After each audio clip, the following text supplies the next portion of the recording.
taxpayers are getting a nasty surprise courtesy of the president's health care law.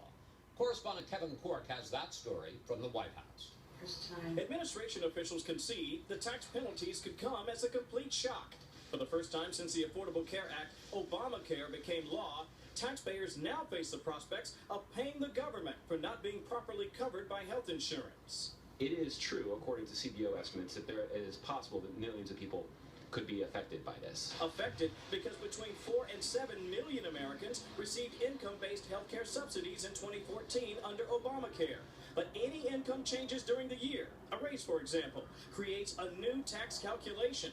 That means millions may have underestimated their tax snapshot and now have to pay. It's based on a per month calculation.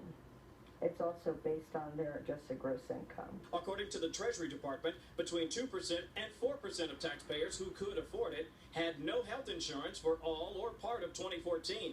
That means as many as 6 million people could have to pay Uncle Sam.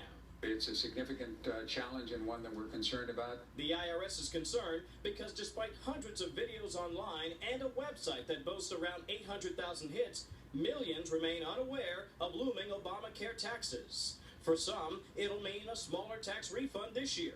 Others will owe the IRS $95 or 1% of their income, whichever is greater. So not only will they have an extra penalty, but they're also going to have an extra tax preparation fee that they're not used to having.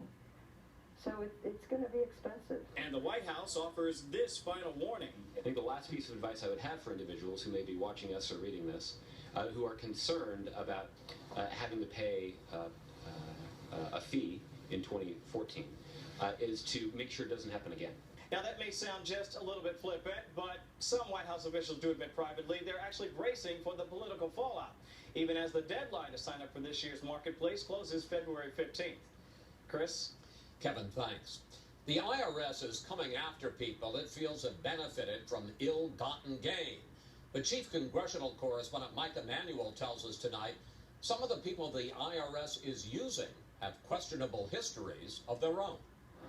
There are new questions about the IRS's use of taxpayer money at a time when its commissioner is openly complaining about a lack of resources. Well, it clearly is going to be a difficult filing season, and the service is going to be, if not miserable, abysmal, whatever it is. A Treasury Inspector General reports the IRS has been rehiring employees who had serious conduct issues. More than 7,000 rehired from January 2010 to September 2013. 824 of them, or 11%, had prior employment issues, including 141 who had a prior tax issue. Senate Finance Chairman Republican Orrin Hatch says, quote, "There is no reason to hire employees who have already failed to uphold those expectations." This week, a fellow top Republican senator blasted the agency for practices that don't make sense. The IRS has shelled out over $1 million in bonuses, 10,000 hours in paid vacation time to 1,100 IRS employees